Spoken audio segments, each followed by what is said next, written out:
at that next space shuttle mission aboard aboard Atlantis with the 7 crew members as they talk about the mission in their own words. Let's take a look at that package now.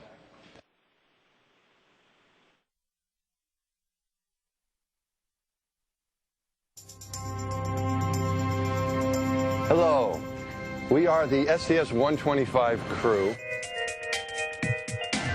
and our job is to go up and service Hubble Space Telescope. But what we want to do is give people the chance to see what we're really like when we're just amongst ourselves, relaxed and talking about whatever's on our mind. And I'm Mike Massimino. I'm originally from New York. I wanted to be an astronaut when I was a little kid and was lucky enough to get selected, and I think I was a clerical error. I think when I interviewed, Rick Mastracchio, who's another Italian-American guy from the Northeast, I think they got us mixed up. We had 35 people in our class. They didn't know who was who. They had Mastracchio, Massimino. They could take them both. What's the difference? So. Mike Good, Colonel in the Air Force, proud to still be on active duty. Got into the Air Force through the ROTC program at the University of Notre Dame, and got to fly. I was a weapons systems officer in the Air Force, flew F-111s. Went through the test pilot school, got to do some test flying on the B-2 stealth bomber, that bat-looking airplane with no tail. And then I needed a job, applied here to NASA, and I've been here since the year 2000. I'm Megan MacArthur, also the class of 2000 with Mike and Drew as well. I got interested in aviation and spaceflight, living on various naval air stations growing up. My dad was a Navy pilot, and we used to see astronauts come out to do some of their training at the Moffett Field, the Ames Research Station out there in California. Got interested in aerospace engineering, studied aerospace engineering undergraduate school, and then went off and studied oceanography, underwater acoustics actually at Scripps, and just thought flying in space would be cool, so asked for a job at NASA and got really lucky, and here I am. I'm Drew Feustel. I've been here since 2000. See, I'm a Purdue graduate and also did my PhD in Canada at Queen's University. I'm a geophysicist, and I worked for Exxon for a couple of years, 3.5 years before I came to NASA in 2000. And I guess when I was growing up, I just always believed that this would be a job that I'd be doing. I think it's from watching too much of the Jetsons, thinking we're all going to be flying around in space. And so I got here by sheer will and determination, not anything to do with skill or intelligence or anything. I just willed myself into this position. I'm Scott Altman. I'm the theoretical commander of the crew.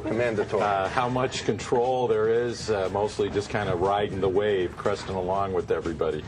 But grew up in the Midwest, Illinois, went off, joined the Navy, flew F-14 Tomcats, and then started applying to NASA, and came here 14 years ago now, and getting ready to go out for flight number 4. Wow. Well, I'm Greg Johnson. Not sheer will and determination. I really got here by seeking the most fun in my life I could get. So all the jobs I had were flying jobs. And my background is grew up in the Northwest in Seattle, and then flew seaplanes before I got in the Navy, and then spent quite a few years in the Navy, and then got out and became a research pilot at Ellington. Flew a bunch of airplanes out there, looking for a good job, and was lucky enough to get selected here. So I'm in the class of '98. This is my first flight. So I'm John Grunsfeld, class of '92. Hi, John. Hi, John. Hi, John. Grew up in Chicago. Oh, that's interesting. Always wanted to be an astronaut since I was about 6 years old. I never really took it very seriously, but I love science. Studied physics at MIT, University of Chicago for a doctorate, built experiments to go into space, and then in about 1988 decided it wasn't enough just to send my experiments in. I wanted to go.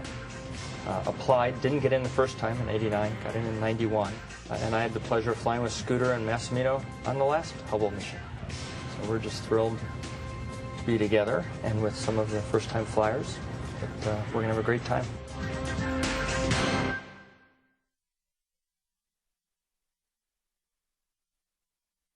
Well, so what's the big deal about our mission? What are we doing for Hubble?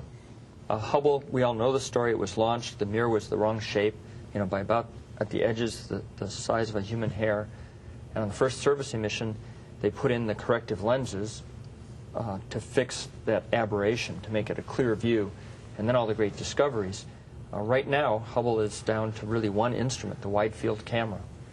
And so I think the amazing thing that we're going to do is leave the telescope, if everything goes well, with all new instruments, and instruments that are state-of-the-art now. I think it's going to be challenging to just keep pushing through those 5 days of spacewalks. One of the things I'm really looking forward to doing is actually going out there on the spacewalk and going over and touching, grabbing onto the Hubble Space Telescope, and then opening up the doors and going inside, being inside this telescope and working on it in there, and because that's where these rate sensor units are that we'll replace. We were supposed to be going up there already a few months ago, right? And we got pushed. We slipped because something went wrong with the telescope. Something went wrong with the telescope. And the reason for the slip is to fix what went wrong with That's it. That's right. So it's actually you look at it as a good thing.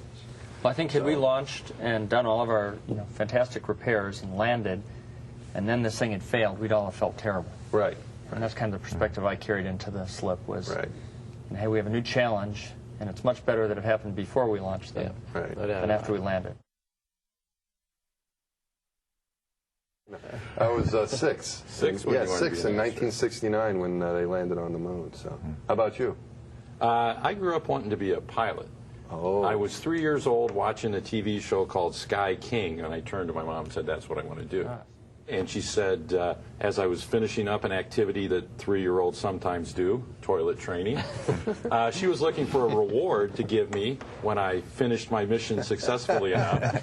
And she said I could pick. How old were you when this was going on? Yeah, 16? Maybe a little late on that side. That's pretty good. You're not fudging it, are you? No, as far as I know, that's the official story. I'll ask you. She offered me the choice between a pair of cowboy boots, because I liked cowboys also, and a flight in a small plane. And I picked the flight in the small plane. When you were 3? And she, yes. Wow. And she always wondered what would have happened if I'd picked the cowboy boots. My name is Andrew J. Foistel, right? And then my initials are AJF. So my dad actually named me after A.J. Foyt. Amazing. Not named me, obviously, but gave me the same initials purposely of A.J. Foyt. Because, cars have been in the family. Cars have been a big part of my life, and it was a big part of my family's life. My uncle used to race rally cars, and both my dad and uncle raced in the Purdue Grand Prix, which is an annual go-kart race that they have in there. So that was back in the 60s. So in the 90s, or when I was there, late 80s and 90s, I raced in the Purdue Grand Prix 3 years, a go-kart race, and I've always been interested in automobiles and that sort of thing. So I was always, interested in racing. I thought, I'm either going to grow up to be an astronaut or a Formula One driver. And so when I retire from this... You go a lot faster with what you're doing now. I know. Okay. What job, skill, or hobby have you had in the past? Now, this could be unusual, even. Roger. An unusual thing that has helped you being an astronaut. In high school, I was a garbage man for at least 3 summers. Spent on the back of a garbage truck because I was, this little skinny kid from Cleveland, Ohio, and I was working with this guy from Purdue. He was a linebacker on the Purdue football team. He's a Boilermaker. So lucky for me, because there was we'd hop, we'd get up to the stop, and there'd be like a couple bags of leaves, and I'd grab those and throw those into the back of the truck, and then there'd be like a hot water heater or a washing machine or something, and I'd go to help him, pick it up. He'd like, get out of the way. He'd pick it up and throw it into himself. So, my mom used to love it when if there was some good stuff on the side of the road, I wouldn't throw it in the truck. I'd go, hey, this is good. We could use this. What'd you find? So you remember anything that you found? I used to bring home stuff all the time, and my mom would go nuts. And then the next week it'd be at our I had to pick it up again because my house was on the roof. So. Are you a Wheel of Fortune person or a Jeopardy person? Oh, yes. Your answer must be in the form of a question if you're a Jeopardy kind of person. And I would say, what is a Jeopardy person? I'm more Jeopardy, I think. Why is that? Enjoy the challenge of knowing a wide variety of things.